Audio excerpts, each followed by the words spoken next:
Alors, c'est une réponse nuancée que je vais vous donner parce qu'en réalité, non, enfin pas spécifiquement sur cela. Et je pense qu'il y a plusieurs explications à ça. D'abord parce que, on ne l'a pas beaucoup dit, mais il y a eu une épuration qui a été faite au début du conflit, notamment à Kharkov, où les Ukrainiens ont commencé à éliminer tous ceux qui seraient susceptibles d'être pro-russes. Et quand je dis Kharkov, c'est la même chose à Kherson, c'est la même chose à Zaporozhye. Donc on a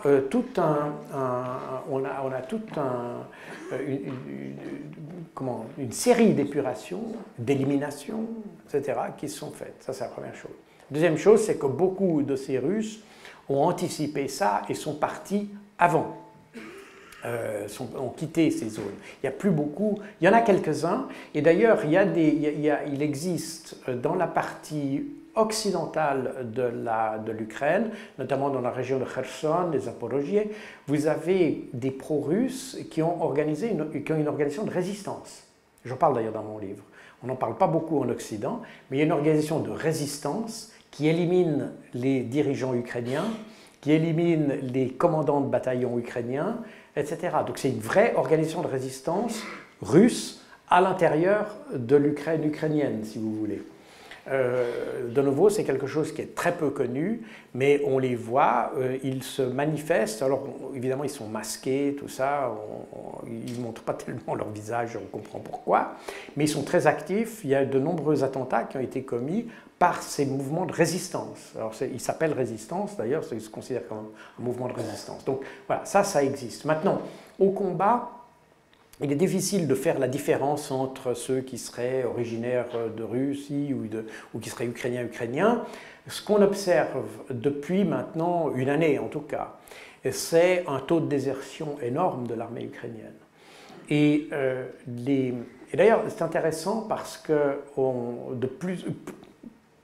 plus le temps avance, plus les combattants qui sont sur le front du côté ukrainien sont des gens qui ont été recrutés à la va-vite et qui sont envoyés sur le front extrêmement rapidement avec une formation extrêmement sommaire.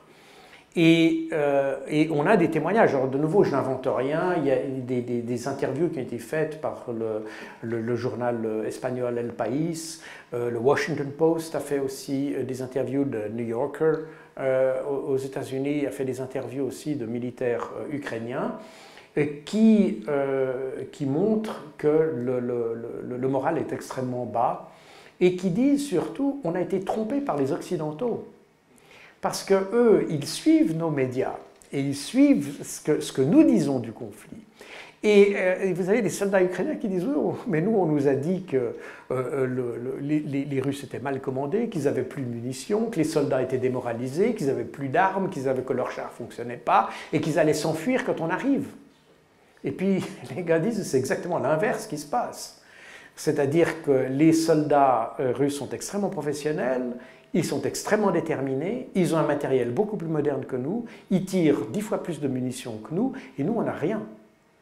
Et donc, et c'est intéressant d'ailleurs de voir que ces soldats, et je l'ai vu à plusieurs reprises, je les mentionne aussi dans mon livre, ces soldats en veulent plus aux médias occidentaux qu'aux Russes même.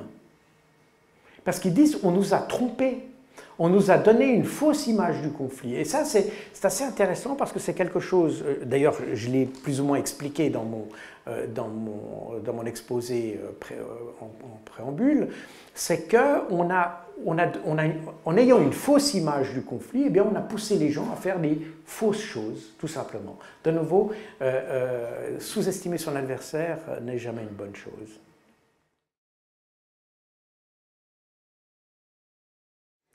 Donc c'est plutôt un commentaire qu'une question, mais je suis d'accord avec vous. Je pense qu'effectivement, on est en Occident dans l'idée, mais en réalité, c'est quelque chose qui n'est pas totalement nouveau.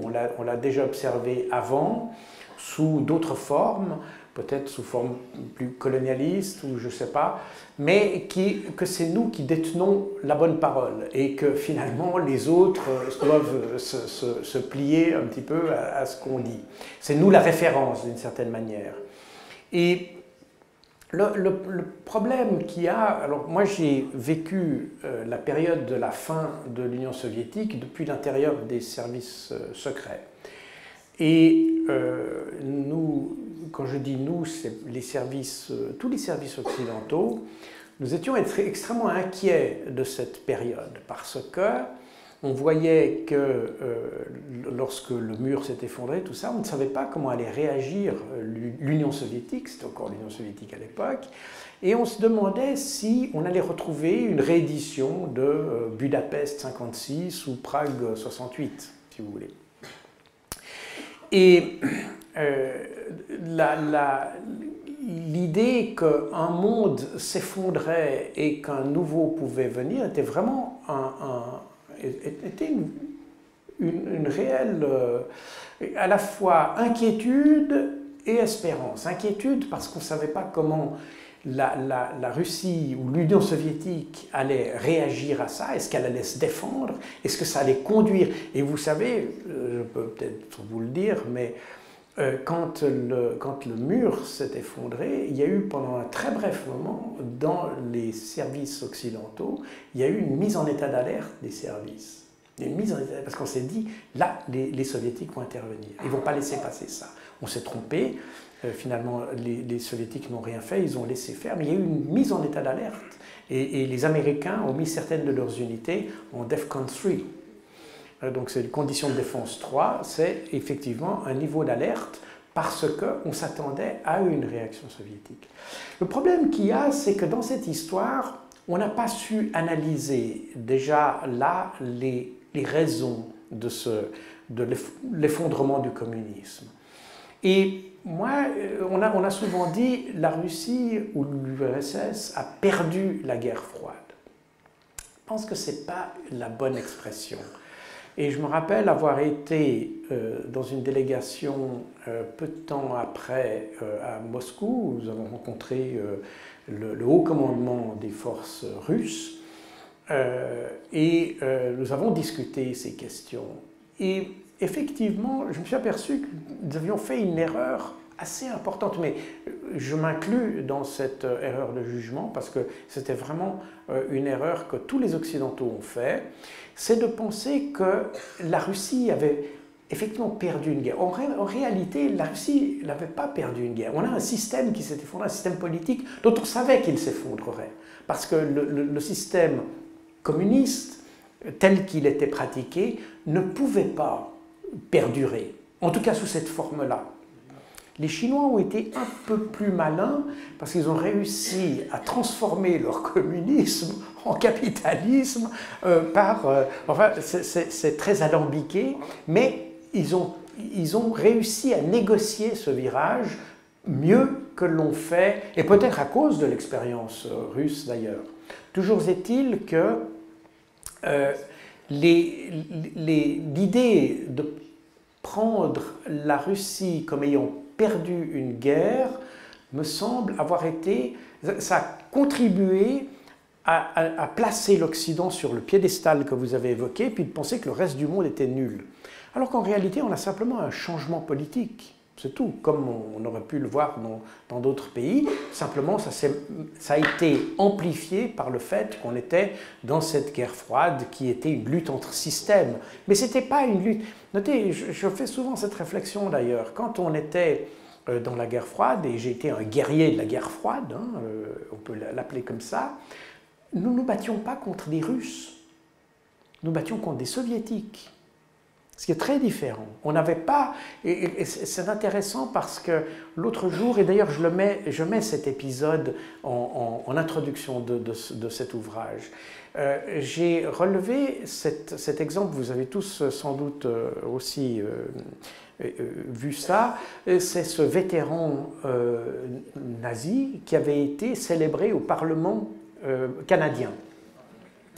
Et c'est un vétéran ukrainien qui avait travaillé dans une division SS, évidemment, contre les soviétiques à l'époque. Mais ce qui est intéressant, c'est que le président de la Chambre du Parlement canadien, quand il l'a présenté, il l'a présenté comme quelqu'un qui avait combattu les Russes. pas les soviétiques. Et je me suis dit, c'est curieux, parce que pendant la guerre froide, on n'a jamais eu l'idée de se battre contre les Russes.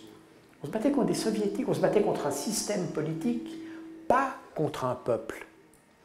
Et ça, c'est quelque chose qui, je pense, a induit aussi d'ailleurs notre manière de voir. Et d'ailleurs, quand on a vu la manière dont les sanctions, ces réactions, tout à l'heure on a parlé, Irina a parlé des relations difficiles entre la Russie et l'Occident, quand vous voyez qu'on débaptise le tableau, les danseuses de Degas, danseuses russes, et puis qu'on les rebaptise danseuses ukrainiennes, vous dites, là on a franchi un cap quelque part.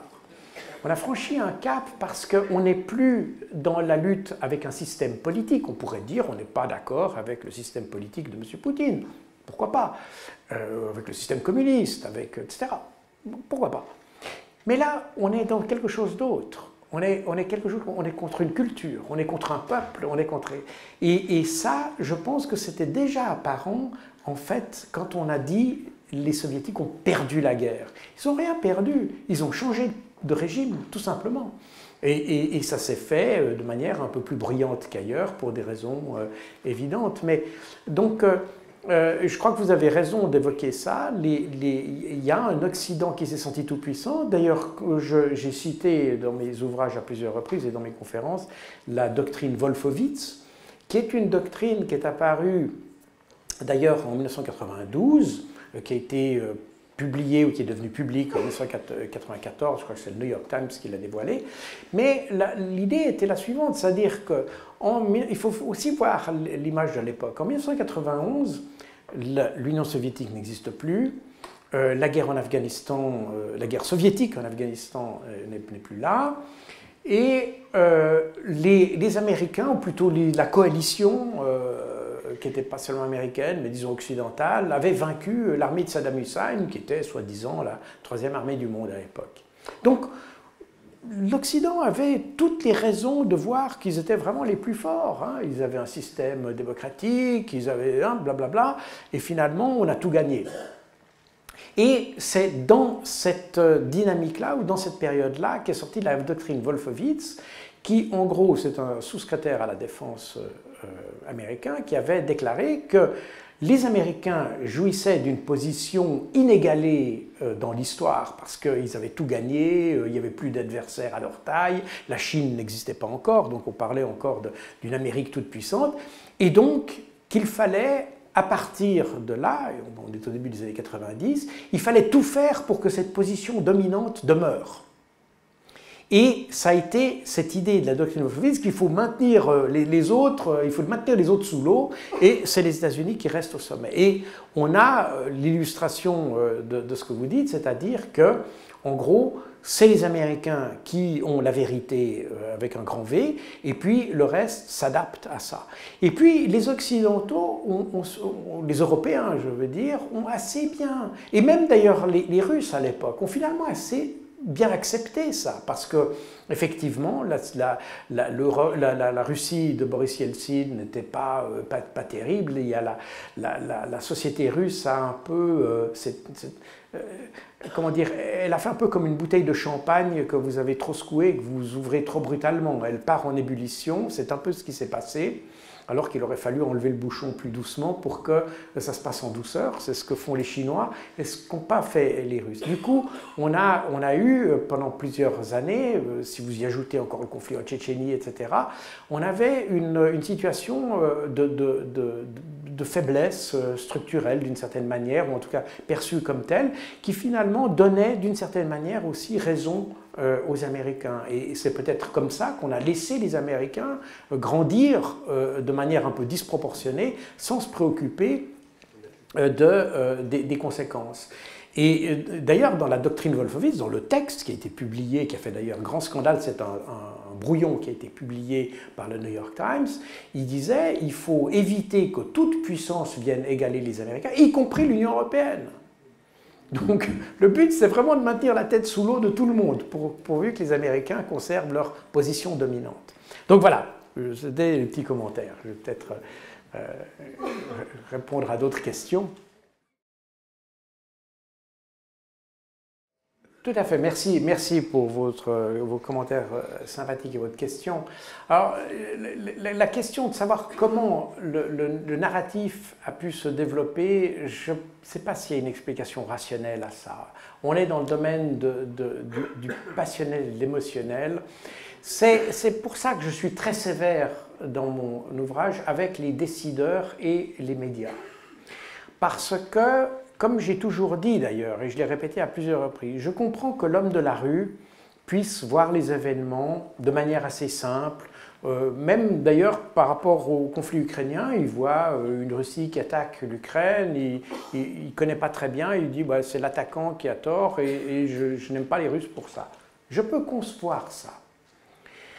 Là où j'ai plus de difficultés, c'est lorsque un décideur politique ou un journaliste ou quelqu'un qui a les moyens, l'opportunité et dont le métier est d'analyser, qu'il n'aille pas plus loin dans la réflexion et qu'il s'arrête à une analyse superficielle des choses pour prendre des positions qui sont du coup catégoriques et qui ne tolèrent d'ailleurs aucune opposition. Et on le voit évidemment avec les médias où de toute façon vous ne voyez jamais dans tout le conflit ukrainien. Maintenant les gens commencent à tomber sur leurs pieds et puis à voir un peu la réalité, mais pendant 2 ans on a absolument refusé toute réflexion alternative sur ce conflit. Et là, je suis très sévère avec les gens qui font ça parce que, comme je l'ai dit et comme je l'ai déjà expliqué, je pense qu'ils ont conduit à une aggravation du problème plutôt qu'à une solution du problème. Alors maintenant, peut-être c'est une explication, j'arrive à la deuxième partie de votre question, qui peut-être explique cela. D'abord, effectivement, ça n'est pas un conflit entre l'Ukraine et la Russie. C'est un conflit entre l'Occident et la Russie. Et c'est un conflit dont l'objectif n'était pas d'aider l'Ukraine, c'est un conflit dont l'objectif était d'affaiblir la Russie. Et de nouveau, je n'invente rien du tout. C'est des réflexions qui ont été faites et qu'on retrouve d'ailleurs si vous lisez Foreign Affairs déjà avant, on parle d'avant le début de l'opération russe, qui pensait que donc l'objectif des Américains reste la Chine, ça c'est clair. Mais il y a des différences d'approche du problème. Une des approches, c'était d'attaquer frontalement, au sens politique ou économique, on peut voir la forme, mais j'entends attaquer frontalement la Chine. L'autre manière, c'était de dire on va d'abord affaiblir les alliés potentiels de la Chine, de façon à ce qu'elle n'ait pas d'appui, de façon à ce qu'elle n'ait pas de recul, de façon à ce qu'elle ne puisse pas s'adosser à quelqu'un. Et la réponse la plus évidente aux yeux des Américains, c'était la Russie.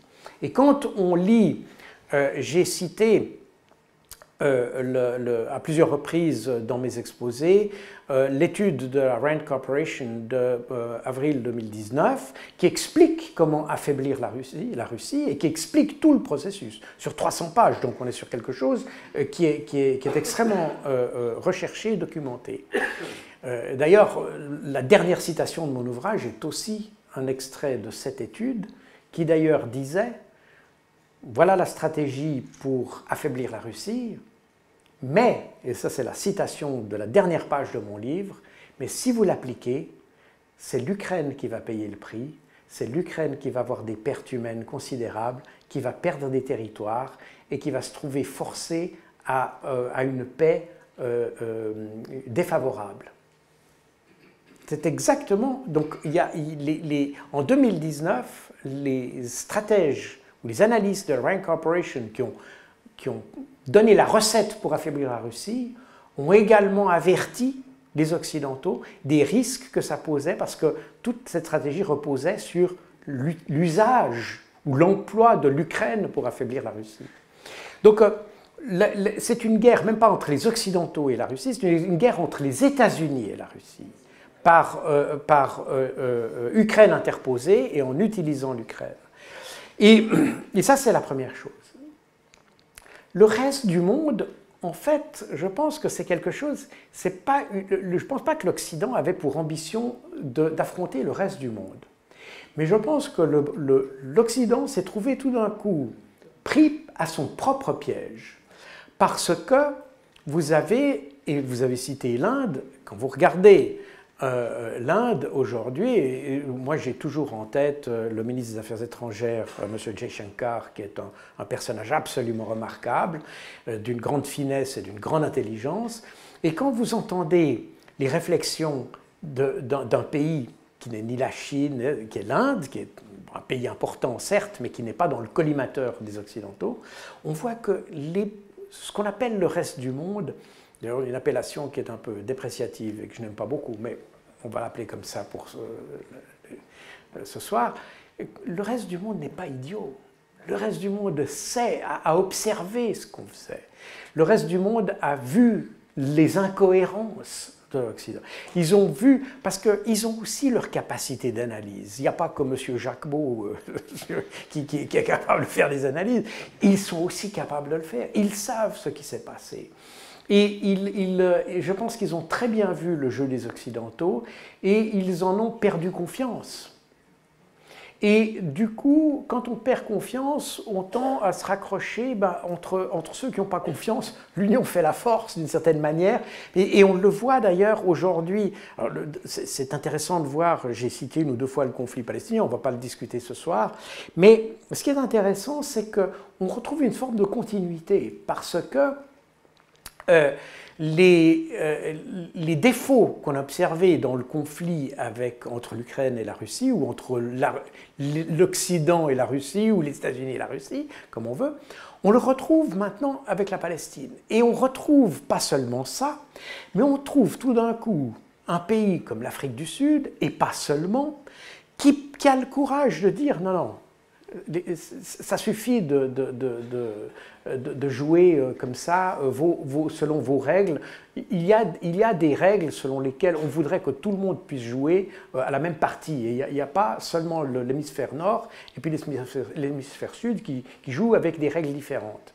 Et on a un sud qui s'est enhardi, qui s'est donné confiance, et qui s'est aperçu qu'ils avaient un regard commun sur un Occident qui, en réalité, ne représente plus d'ailleurs totalement leurs valeurs. Ça, c'est aussi une chose qui est importante, parce que pour nous, les choses LGBT, tout ça, c'est très important. Bon, pourquoi pas? Mais pour le reste du monde, on est très loin de quelque chose qui les préoccupe. Ils ont bien d'autres préoccupations. J'ai passé dans ma vie à peu près 6 ans en Afrique et dans d'autres régions du monde occidental. Et on s'aperçoit bien que ce qui semble être des préoccupations majeures des Occidentaux n'est pas du tout une préoccupation des autres pays. C'est des gens qui ont des problèmes bien plus importants à résoudre que des problèmes de LGBT, etc. Et que par ailleurs, ce ne sont pas des valeurs qu'ils arrivent à intégrer dans leur tradition. Par conséquent, l'idée que les Occidentaux essayent de promouvoir ces valeurs chez eux apparaît comme totalement incongrue pour eux. Et on se trouve maintenant à cette période charnière où ils observent un comportement très irrationnel par rapport à la Russie, parce que ces sanctions, et puis pas seulement les sanctions, mais le fait qu'on ait essayé d'obliger le reste du monde à imposer des sanctions. Monsieur Jaishankar a eu, je crois que c'était dans une discussion à Budapest, où il était interrogé, il a dit il faudrait que l'Europe arrête de considérer que ses problèmes sont les problèmes du monde et que les problèmes du monde ne sont pas ses problèmes. Et il y a une grande sagesse derrière ça. Et c'est vrai, on a toujours l'impression que parce que c'est une préoccupation pour nous, ça doit être une préoccupation pour les autres. Mais ce n'est pas du tout ça. Et le reste du monde est très critique par rapport à ça et dit non, ce n'est pas le modèle Et donc, je ne pense pas que les Occidentaux ont voulu confronter le Sud, mais le Sud a perdu confiance et finalement a commencé à prendre son indépendance d'une certaine manière des Occidentaux.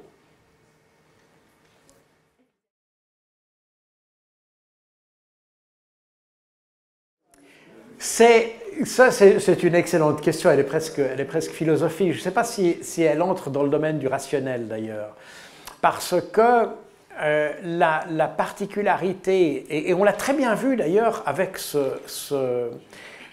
le conflit ukrainien, c'est que l'Union européenne a finalement pris des mesures. Alors, comme je l'ai dit, je dois peut-être revenir sur la question précédente, ou ma réponse précédente, que l'affaiblissement de la Russie est une stratégie américaine, c'est un objectif américain. Alors, on peut discuter, est-ce que c'est pertinent, pas pertinent, mais toujours est-il que c'est ce que voulaient les Américains. Mais est-ce que c'est vraiment ce que voulaient les Européens? C'est ça les questions. Et on s'aperçoit qu'en réalité, quel était l'intérêt des Européens à vouloir affaiblir la Russie? Strictement aucun. Strictement aucun. Même pour les Américains d'ailleurs, c'est un objectif assez puéril. Mais admettons qu'ils aient voulu ça, admettons qu'ils aient fait la stratégie, ils ont fait une stratégie pour ça. Mais pourquoi tout d'un coup les Européens doivent adopter, si vous voulez, les objectifs américains? Et c'est là où, à mon avis, là, on n'est plus dans le domaine du rationnel. Et la réponse à votre question, je pense que la question est parfaitement pertinente. Alors, je suis un peu démuni pour vous répondre parce que on n'est plus dans le domaine du rationnel. On est dans le domaine, et monsieur, vous avez évoqué que j'ai parlé d'imbécile, j'ai parlé d'incompétence, j'ai parlé de tout ça. Probablement que c'est dans ce registre-là qu'il faut trouver les réponses, parce qu'on n'arrive pas à expliquer.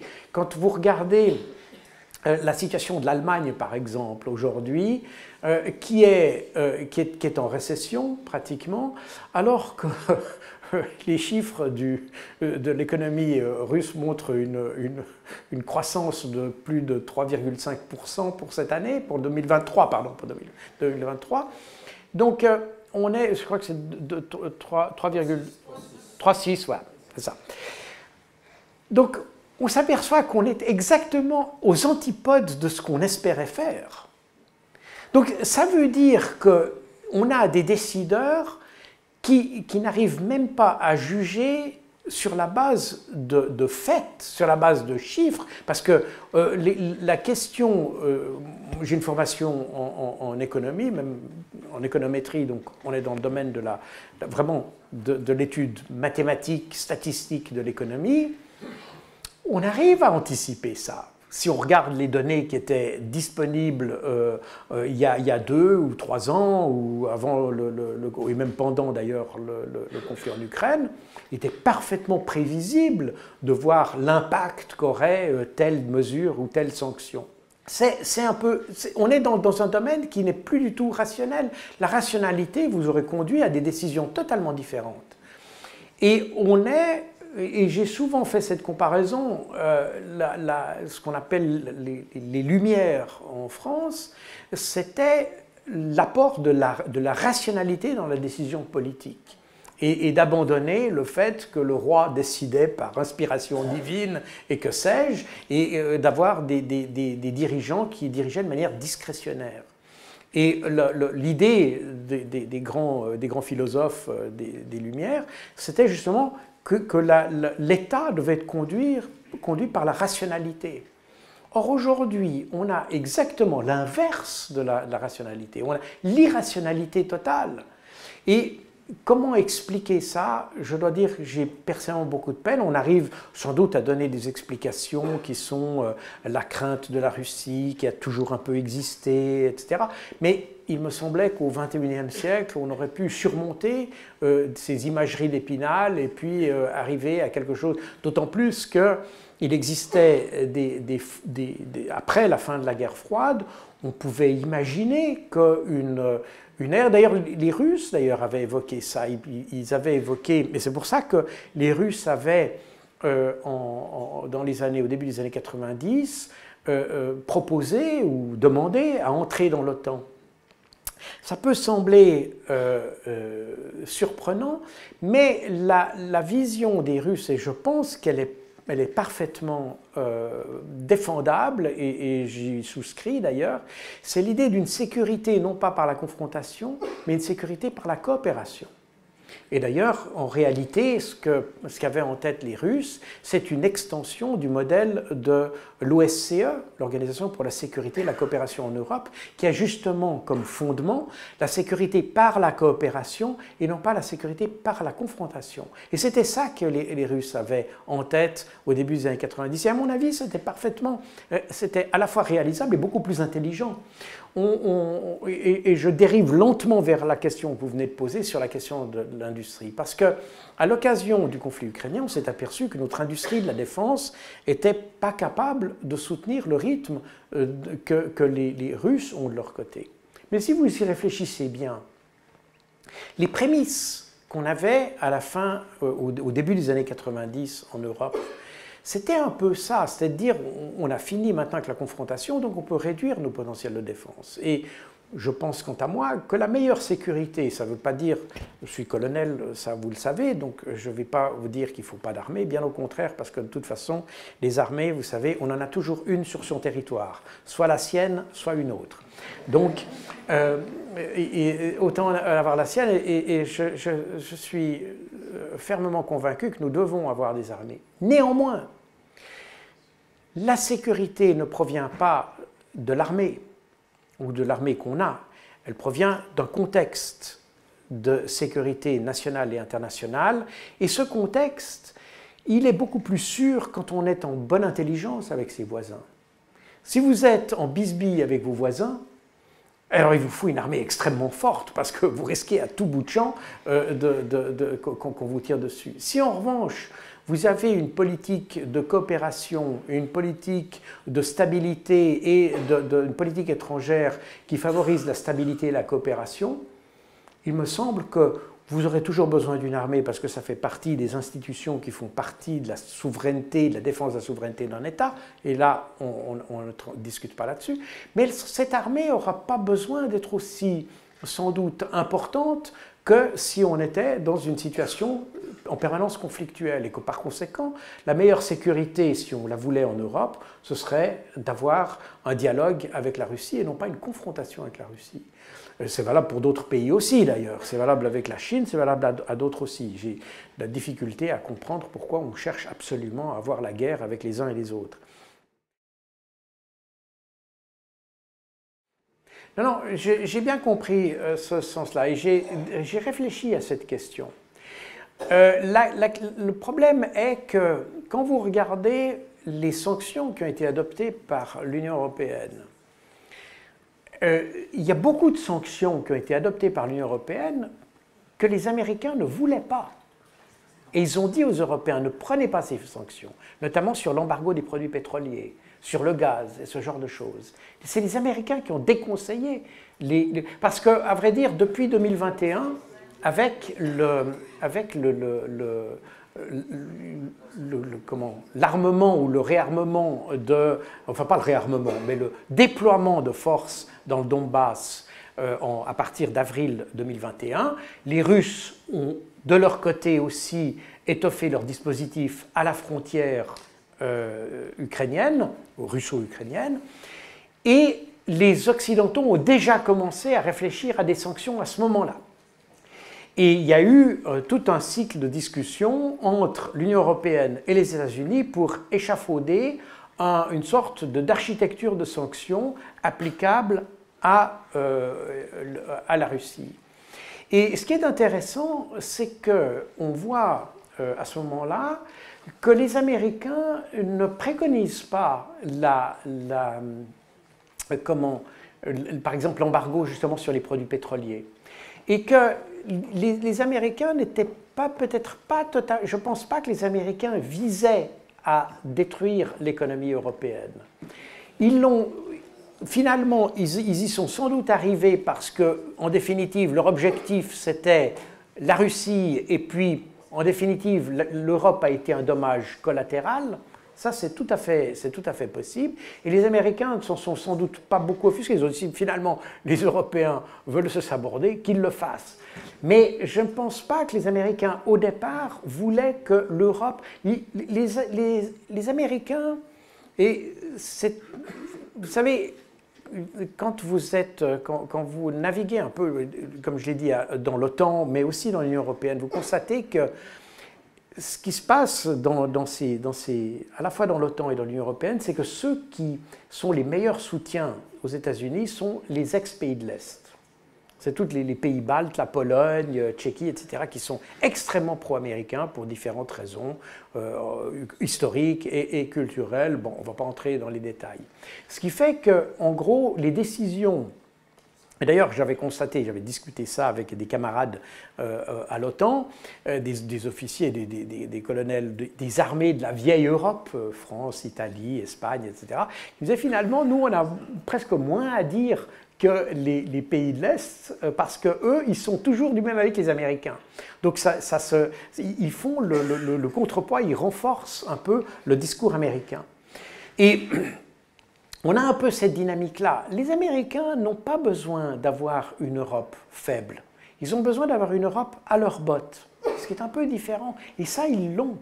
Mais ils n'ont pas besoin d'avoir une Europe faible.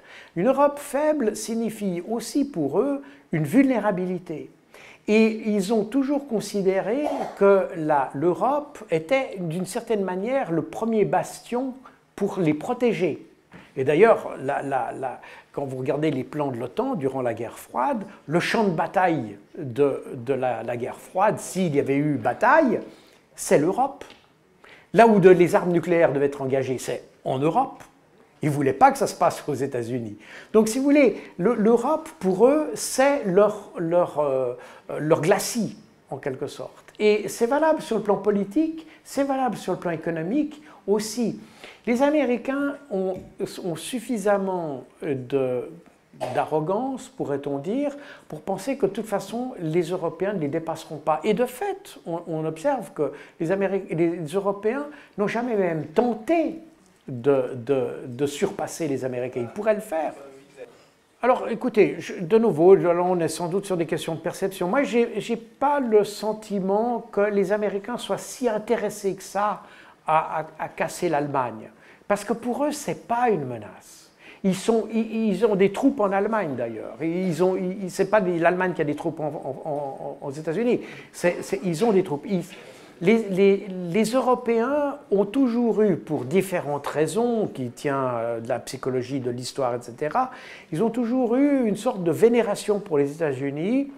Et les Américains n'ont pas le sentiment que cette vénération leur porte préjudice. Et par conséquent, je ne suis pas si sûr que les Américains cherchent à nous. Ils essayent certainement à garder leur place dominante. Mais cette place dominante, elle n'est pas vraiment menacée. Elle est menacée par qui? Par la Chine. C'est la Chine qui menace la place.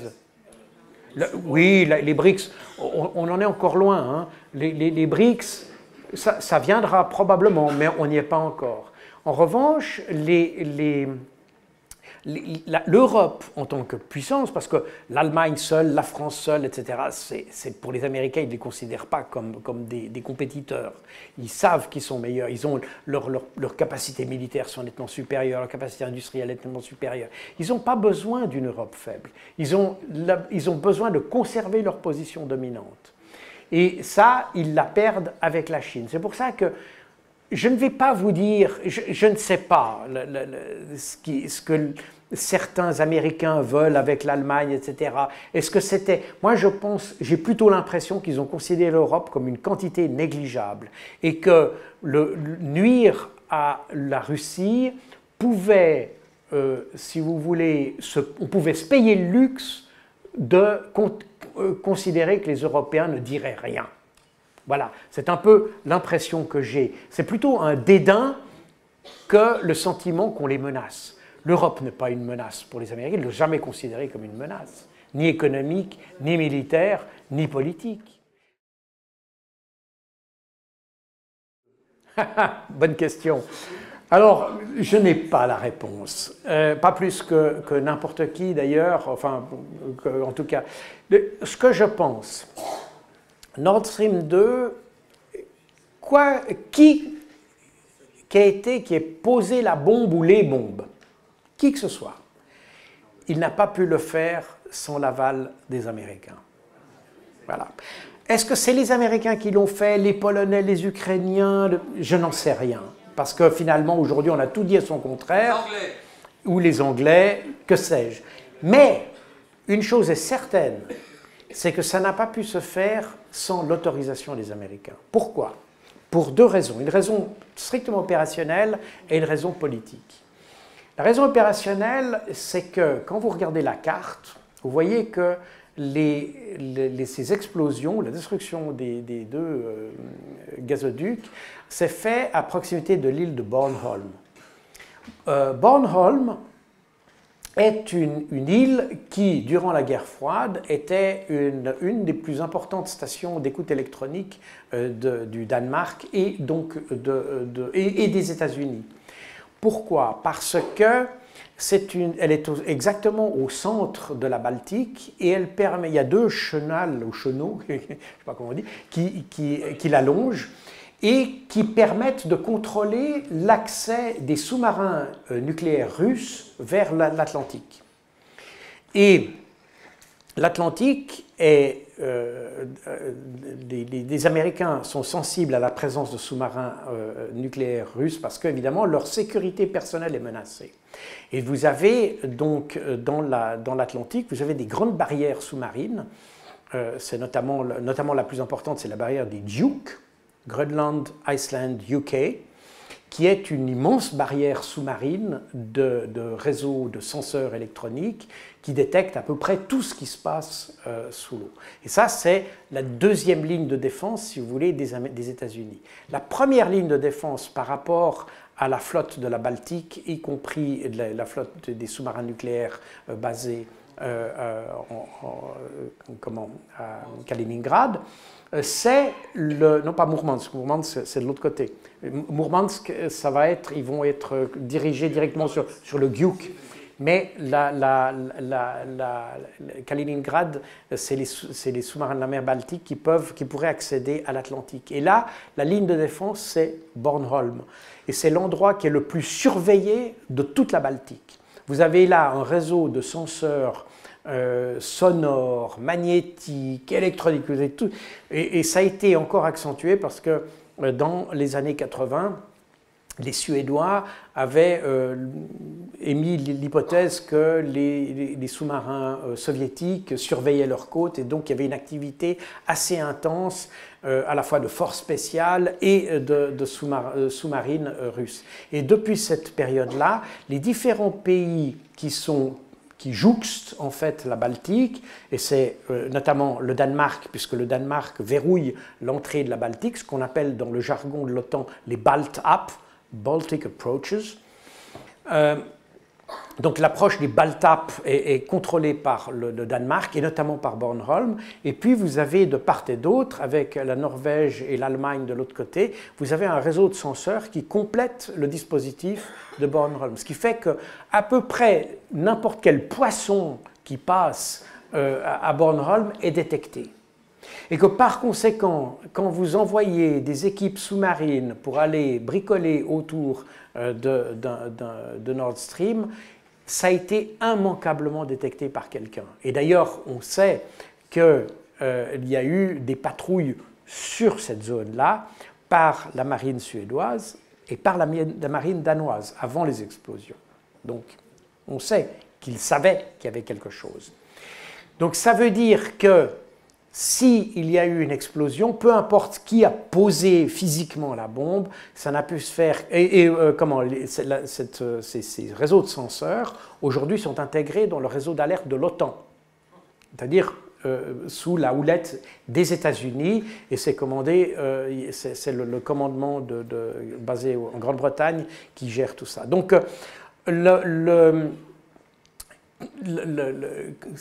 tout ce qui se passe là doit avoir l'approbation des États-Unis. Par conséquent, la question est en fait un peu rhétorique d'une certaine manière, parce que c'est les États-Unis qui sont certainement impliqués là-dedans. Alors pourquoi l'ont-ils fait? Et ça c'est la deuxième, et pourquoi ça demande l'autorisation des États-Unis? Parce que qui que ce soit qui est posé à bombe, c'était une attaque contre un pays de l'OTAN. On est une attaque contre un pays de l'OTAN, contre des installations d'un pays de l'OTAN. en l'occurrence de l'Allemagne. Vous allez me dire pas seulement parce que ça concernait la Russie, mais c'est quand même les Nord Stream 1 et Nord Stream 2 sont des deux réseaux pipeline ou gazoducs qui ont été créés à la demande de l'Allemagne pour répondre aux besoins de l'Allemagne. Nord Stream 2, d'ailleurs, c'est Poutine qui s'est fait un peu pousser pour le faire, parce qu'il n'avait aucune intention de le faire. La demande est venue après l'adoption de sanctions en 2014. Donc il y a eu, après le Maïdan, il y a eu des sanctions qui ont été apposées à la Russie. Et peu après les événements de Maïdan, l'Allemagne s'est aperçue qu'ils auraient besoin, parce qu'ils voulaient réduire leur capacité énergétique nucléaire, et qu'il leur faudrait encore du gaz naturel. Et c'est la raison pour laquelle Angela Merkel est retournée vers Vladimir Poutine pour lui demander ce nouveau gazoduc. Et Vladimir Poutine a dit non, parce que vous avez déjà sanctionné une fois, vous risquez de nous sanctionner une deuxième fois, donc on ne marche pas. Et il y a eu des discussions assez intenses entre l'Allemagne et la Russie, mais c'est vraiment à la demande de l'Allemagne que cette infrastructure a été construite. Vraiment, Vladimir Poutine s'est vraiment fait prier pour le faire. Donc, en détruisant ce gazoduc, en réalité, on était plus dans une opération qui était contre l'Allemagne que contre la Russie.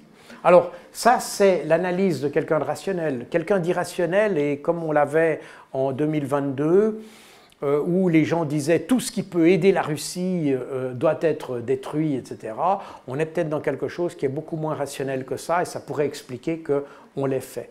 Mais, néanmoins, ça, c'était quand même un acte de guerre, et d'ailleurs, même des pays occidentaux ont dit c'est un acte de guerre, à l'époque où on accusait la Russie, on a dit c'est un acte de guerre. Donc c'est un acte de guerre contre un pays de l'OTAN. Et ça veut dire, en clair, que les Américains, d'une manière ou d'une autre, ont aussi dû donner leur aval pour ça, parce que les répercussions ou les implications potentielles de ce sabotage auraient pu être considérables.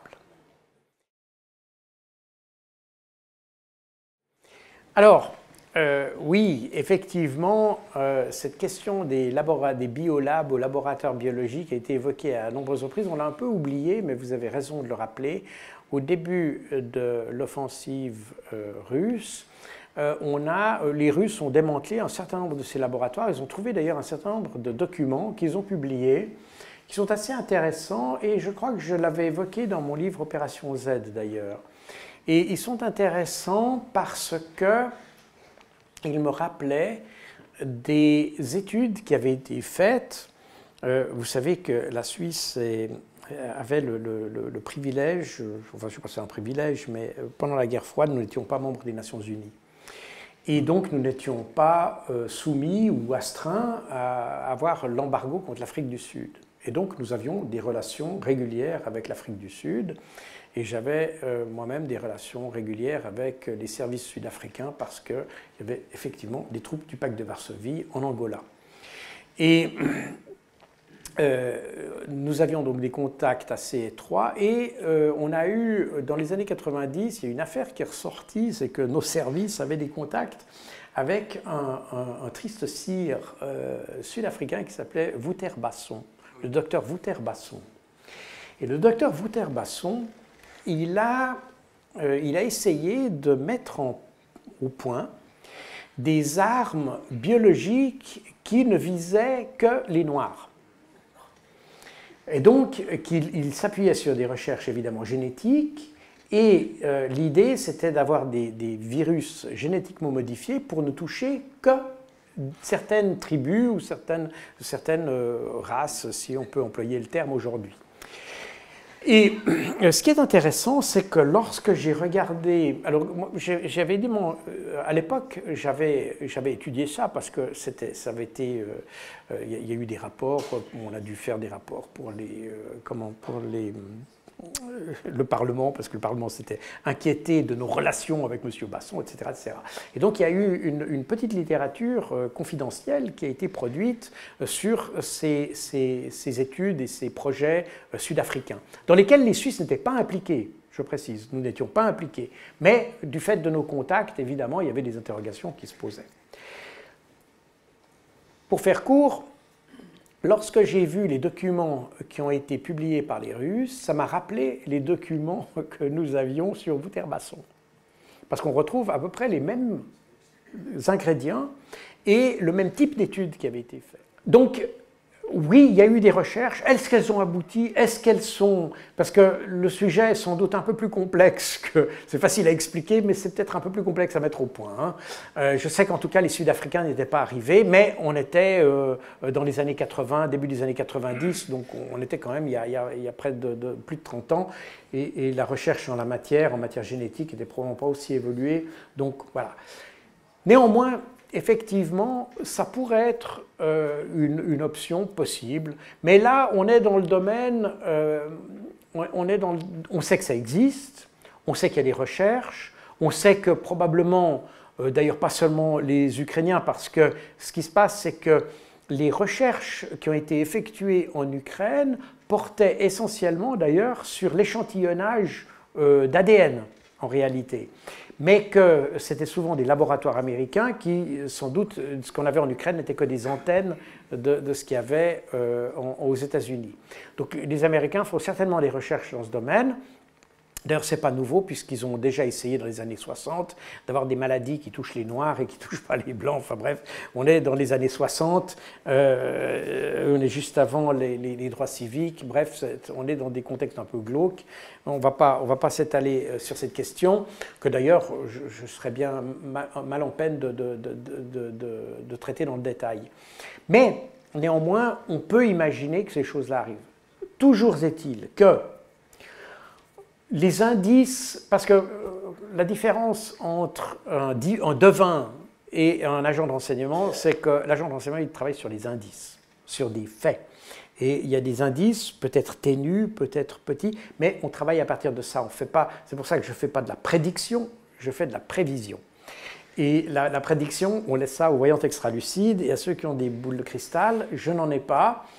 Et on peut imaginer que ça se fasse. On peut imaginer. Il me semble, en l'état, et j'ai parlé tout à l'heure de la menace potentielle qu'on pourrait avoir avec des mouvements de résistance,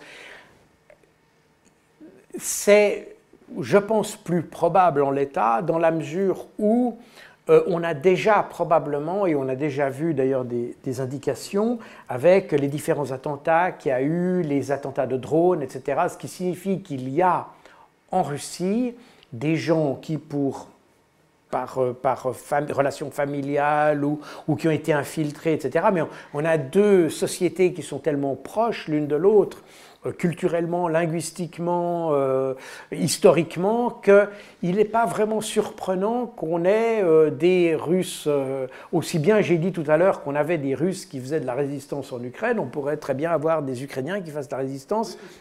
La particularité de ce que j'ai dit tout à l'heure, c'est que le décret de Zelensky, quelque part, légitime une résistance. Et que par ailleurs, il ne faut pas oublier une chose, c'est que quand on parle, quand vous regardez, alors vous me direz, ce n'est pas une référence, mais bon, quand vous regardez LCI, etc., on vous dit que Poutine est parano, etc., etc.